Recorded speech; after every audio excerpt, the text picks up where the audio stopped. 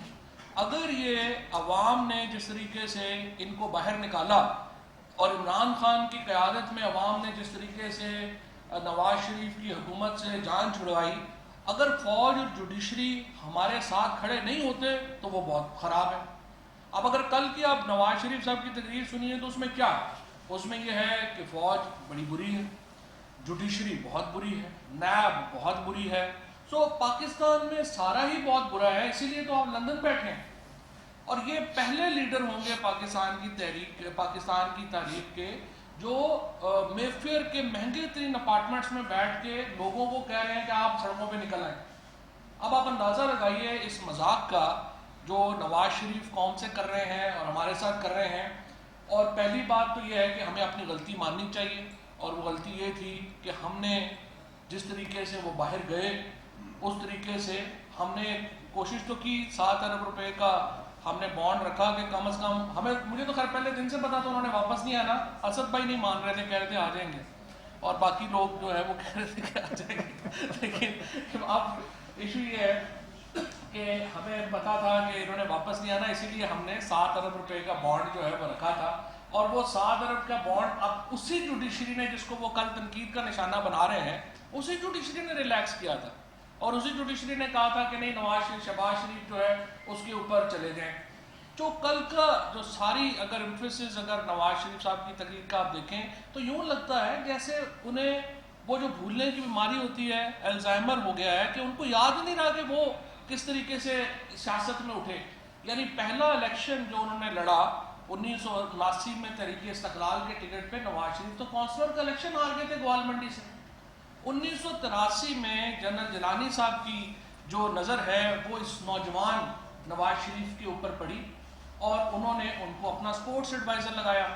1985 میں جنرل جیلانی صاحب نے ان کو اپنا فائنانس منسٹر لگایا, اور اس کے بعد نواز شریف صاحب کا جب وہاں پر پنجاب میں ہوا تو پھر اور کوئی نہیں, اب جنرل ضیاء الحق صاحب جن سے وہ چاہتے ہیں کہ ہمارا کوئی تعلق جو ہے وہ جڑے ہی نہ, کوئی بندہ بات ہی نہ کرے, ضیاء الحق صاحب وہاں پہ تشریف لے کے گئے اور انہوں نے بتایا کہ نواز شریف کا قلعہ مضبوط ہے. یہ ابتدا تھی نواز شریف کی سیاست کی. اس کے بعد اگر آپ عدلیہ کی بات کریں, 1993 میں نواز شریف کی حکومت وہ واحد پاکستان کی تاریخ کی حکومت ہے جو آرٹیکل 52(8)B کے تحت ڈسمس ہوئی, اور پھر اس کو عدلیہ نے بحال کیا. اور بے نظیر بھٹو شہید کہتی تھی کہ یہ چمک کا نتیجہ ہے. اس کے بعد نواز شریف صاحب نے 96 میں اس کے بعد جس طریقے سے ججز میں بریف کیس بھیجے گئے, کوئٹہ بینچ کا فیصلہ وہ ہمارے سامنے ہے. اس کے پہلے یہ جو لڑائی ہے فوج کے ساتھ, یہ کسی ایک فرد کے ساتھ نواز شریف صاحب کی لڑائی نہیں ہے, یہ امیر المومنین بننے کا جو ایک سودا ان کے دماغ میں سمایا ہوا ہے, ان کی کسی بھی آرمی چیف سے نہیں بنی, کبھی بھی ان کی فوج سے نہیں بنی. جنرل آصف نواز صاحب ہوں, جنرل جہانگیر کرامت ہوں, جنرل پرویز مشرف ہوں, یا کوئی بھی اور فوج کے چیف ہوں, فوج کا ادارہ ہو, اس سے ان کی نہیں بنی. کیوں نہیں بنی؟ کیونکہ جب آپ یہاں سے پیسے کماتے ہیں, یہاں سے پیسے اٹھا کر کے آپ باہر لے جاتے ہیں, اور اس کے بعد آپ چاہتے ہیں کہ ادارے اس کا تحفظ کریں, ادارے ان کا تحفظ نہیں کریں گے. آج جس طریقے سے پاکستان کی حکومت کو, ہمیں تو کوئی فوج سے گلا نہیں ہے, ہمیں تو جوڈیشری سے کوئی گلا نہیں ہے. جوڈیشری میں روزانہ جو ہے وہ روزانہ ہمارے اوپر ریمارکس بھی آتے ہیں, کبھی بات بھی آتی ہے. ہر کیبنٹ میٹنگ میں پرائم منسٹر صاحب یہ کہتے ہیں کہ یہ جوڈیشری کے جو ریمارکس آئے ہیں ان کا احترام کریں. اگر چیف جسٹس صاحب نے کسی بات کے اوپر ڈسپلیئر کا اظہار کیا ہے تو ہمیں کہا جاتا ہے پرائم منسٹر صاحب کی طرف سے اس کو ایڈریس کریں, کیونکہ ہم ایک ڈیموکریٹک گورنمنٹ ہیں, ہم اداروں کو ساتھ لے کے چلنا چاہتے ہیں. اگر آپ جس طرح سے میں عرض کیا, اگر سارے ہی ادارے آپ کے خلاف ہیں, پاکستان کے عوام نے 1,70,00,000 ووٹ پی ٹی آئی کو ملا ہے, اور پی ایم ایل این کو 1 کروڑ سے بھی کم ووٹ ملا ہے, اور اسی طرح سے جو پیپلز پارٹی کو بھی جو ووٹ ملا ہے. سو ہمیں پہلی بار اپوزیشن کو, یا کل جس طرح سے نواز شریف صاحب کہہ رہے ہیں, کس منہ سے وہ پرائم منسٹر کو کہہ رہے ہیں کہ وہ استعفیٰ دے دیں؟ ہم آپ کی بھیک سے تو نہیں آئے ہوئے. پاکستان کے عوام نے عمران خان کو پاکستان کا وزیر اعظم بنایا ہے. 2023 میں دوبارہ مارکا ہوگا, میدان بھی ہوگا, گھوڑا بھی ہوگا. آپ تشریف لائیے, اور ہمیں امید ہے کہ آپ اگلے الیکشن تک تو ضرور تشریف لے آئیں گے, یا مجھے ارادہ تو ابھی بھی نہیں لگ رہا. اب بھی جو سارا جھگڑا ہے وہ یہ ہے کہ کسی طریقے سے مریم بی بی کو لندن بھیج دیا جائے. یہ کوئی جھگڑا نہیں ہے. ابھی جس طرح سے پرائم منسٹر صاحب نے اس دن بات کی کہ ہم اپوزیشن سے ہر بات کے اوپر بات کرنے کو تیار ہیں. جھگڑا کیا ہے؟ جھگڑا یہ ہے کہ آپ ہمارے کیسز میں ہمیں ریلیکسیشن دیں. اگر آپ اپنے کیسز میں ہمیں ریلیکسیشن نہیں دیتے تو ہم آپ کے خلاف ہیں اور ہم آپ کے استعفے مانگ رہے ہیں.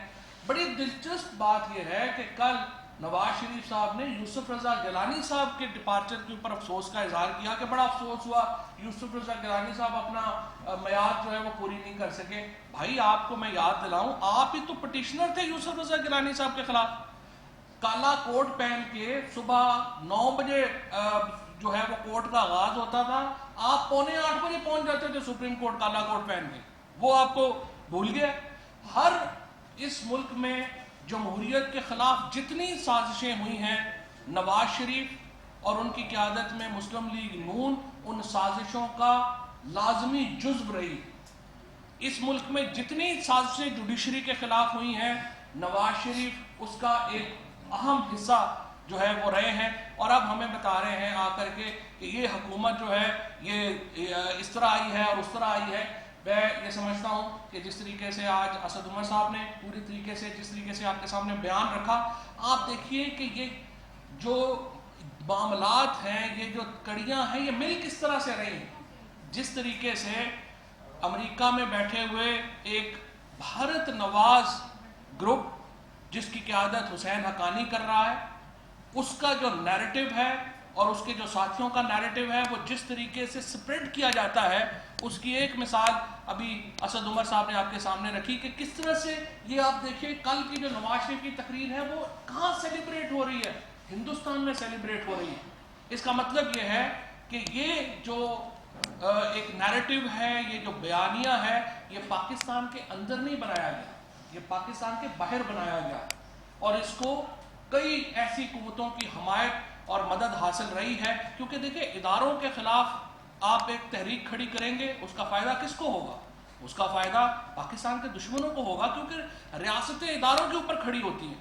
اگر اداروں کو آپ کنٹروورشل کر دیں, اگر اداروں کو آپ متنازع کر دیں تو آپ ریاست کو متنازع کر رہے ہیں. اور نواز شریف اسی معاملے کے اوپر چل رہے ہیں. میں باقی جو پارٹیز تھیں ان کو میں یہ ضرور یاد دلا دوں کہ 2002 میں نواز شریف صاحب جب کلثوم نواز شریف مرحومہ جو تھی وہ ایک تحریک چلا رہی تھی, اس وقت ایک طرف بے نظیر بھٹو شہید کے ساتھ مذاکرات ہو رہے تھے پی ایم ایل این کے, دوسری طرف حکومت کے ساتھ مذاکرات ہو رہے تھے, اور پھر ساری پارٹیز کو یہاں پر سڑکوں کے اوپر چھوڑ کے نواز شریف خود سارا خاندان لڑیاں ڈالتا ہوا باہر چلا گیا تھا. تو یہ باقی پارٹیز جو ان کے ساتھ کل بیٹھی تھی, میں ان کو یاد کرا دوں کہ ذرا تاریخ کے اوپر بھی نظر رکھیے گا. یہ نہ ہو کہ آپ سارے یہاں پہ لوگوں کو نکالتے رہ رہے ہیں اور یہاں پہ جو ہے وہ اور ڈیلیں جو ہیں وہ اس کی کوششوں میں لگے رہے. اور دوسری طرف جس طریقے سے انہوں نے عدلیہ کو میں سمجھتا ہوں متنازع کیا ہے. عدلیہ نے جتنے بڑے فیصلے پاکستان میں عدلیہ نے نواز شریف کے حق میں کیے, آپ اٹھا کے دیکھیے 2007-8 میں 8 سال کے بعد جب نواز شریف پاکستان آئے, سپریم کورٹ نے 8 سال کی لمیٹیشن معاف کی اور نواز شریف کا کیس سنا. اس سے پہلے نواز شریف کا جو اتفاق گروپ میں جو ان کو ریلیف دیا گیا, حدیبیہ میں جو ان کو ریلیف دیا گیا, انپریسیڈنٹڈ ہے پاکستان کی تاریخ کے. لیکن آج عدلیہ بھی بری ہے, آج پاکستان کی فوج بھی بری ہے, آج پاکستان کی حکومت بھی بری ہے. اس طرح سے معاملہ چلنا نہیں ہے. یہاں پر انشاءاللہ تعالیٰ پرائم منسٹر صاحب کو, پاکستان تحریک انصاف کی حکومت کو پاکستان کے لوگوں نے منتخب کیا ہے اور صرف پاکستان کے لوگوں کے پاس یہ اتھارٹی ہے کہ وہ اپنی حکومت بدل سکیں. بہت شکریہ. بسم اللہ الرحمن الرحیم. میرے 3 ساتھیوں نے جو گفتگو آپ کے سامنے پیش کی ہے اس کا خلاصہ میں آپ کی خدمت میں عرض کرنا چاہتا ہوں, اور خلاصہ یہ ہے کہ کل کا جو اجلاس ہے اس سے مجھے ایک مایوسی کا اظہار دکھائی دیا اور ایک نا امیدی کی گردان تھی جو دہرائی گئی کل کے اجلاس میں. کل کا اجلاس جو ہے اگر آپ اس کا بغور مطالعہ کریں تو وہ تضادات کا مجموعہ ہے. آپ اگر ایک ایک نقطے کو, وقت نہیں ہے تفصیلات میں جانے کا, تضادات کا مجموعہ ہے. اور جیسے کہ ابھی کہا گیا کہ سب سے زیادہ شادیانے کہاں بج رہی ہیں؟ آپ کے پڑوس میں. کیوں؟ کہ ہر اس ادارے کو نشانہ بنایا گیا جس ادارے سے وہ خائف ہیں اور وہ سمجھتے ہیں کہ اس ادارے نے پاکستان کی سلامتی کے لیے اپنا خون دیا ہے اور پاکستان اور دہشت گردی کو شکست دینے میں جو انہوں نے کردار ادا کیا ہے آج دنیا اس کی تعریف کر رہی ہے. اب جیسے کہ پہلے کہا گیا کہ مایوسی کیوں تھی؟ مایوسی کی وجوہات ہیں. بہت سی امید لگا رکھی تھی کہ ہم نے معیشت کو اس حد تک دیوالیہ کر دیا ہے کہ یہ چل نہیں پائیں گے. جو ریسورس گیپ ہے وہ اتنے غالباً $20 ارب کا ریسورس گیپ چھوڑ کے گئے تھے, تو یہ ان سے پورا نہیں ہوگا. یہ تو اللہ کا کرم ہوا اور دوست ممالک نے ہمارا اس آڑے وقت میں ساتھ دیا اور پھر IMF کے ساتھ ایک معاہدہ ہو گیا کہ ہم اس سے نکل آئے. اور جس کو وہ سمجھتے تھے کہ یہ بالکل ایک, انہوں نے جانے سے پہلے ایسے اعلانات کیے کہ آنے والی حکومت کے لیے مالی مشکلات پیدا ہوں گی, اس سے الحمدللہ ملک اب آہستہ آہستہ باہر آ رہا ہے. کووڈ کے چیلنج کے باوجود آپ کے جو اکنامک انڈیکیٹرز ہیں وہ اب سدھرنے شروع ہو گئے ہیں. نمبر 1. نمبر 2, خیال تھا کہ دھرنے سے امید تھی, وہ تتر بتر ہو گیا. آپ کے سامنے ہے, وضاحت کی ضرورت نہیں ہے. اس کے بعد جیسے کہ اسد عمر نے کہا, دنیا ابھی بھی کہہ رہی ہے کہ کووڈ کا چیلنج ختم نہیں ہوا.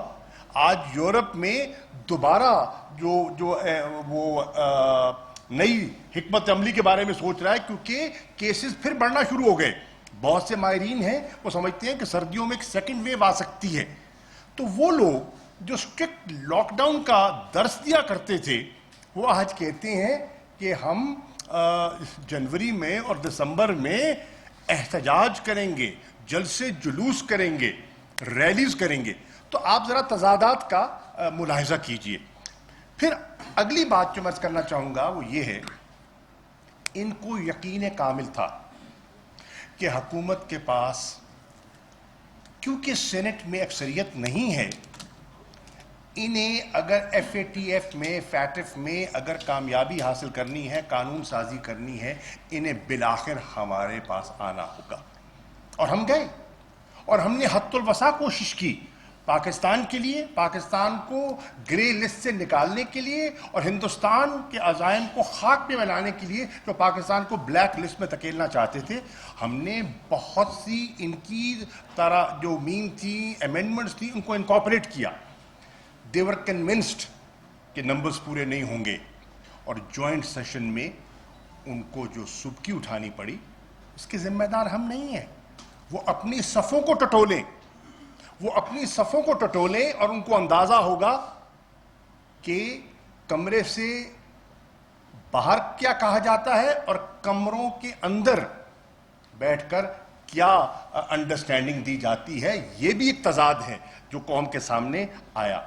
پھر ان کا خیال یہ تھا کہ حکومت اتنی پھنسی ہوئی ہے اور ایک ڈیڈ لائن ہے, پلینری کا سیشن آ رہا ہے, تو یہی وقت ہے نچوڑنے کا, اور 34 کے قریب انہیں ترامیم پیش کر دی کہ این آر او کیا کہتے ہیں. این آر او کیا تھا؟ آج کے اس دور کا این آر او نیب کو لپیٹنا ہے. نیب کو لپیٹنا ان کی مراد تھی, ان کی منزل تھی. جب انہیں یہ واضح ہو گیا کہ عمران خان اس پر تیار کسی صورت نہیں ہوں گے, تو انہوں نے اپنی حکمت عملی پر نظر ثانی کی. اب دوسری بات جو میں عرض کرنا چاہتا ہوں وہ ٹائمنگ کی ہے. وہ ٹائمنگ اس لیے ہے کہ حکومت کو تو اب تقریباً 2 سال سے کچھ عرصہ زیادہ ہوا. اب یہ 2 سال کے بعد یک لخت یہ جو آج آپ جوش دیکھ رہے ہیں, جو ایک نیا جوبن اور نیا ابھار دیکھ رہے ہیں, اس کی وجہ کیا ہے؟ اس کی وجہ یہ ہے کہ اب وہ مکمل طور پر قائل ہو چکے ہیں کہ انہیں این آر او یا نیب کے قوانین میں جو رعایت درکار تھی, جس کے وہ طالب تھے, وہ نہیں ملے گی. نمبر 1.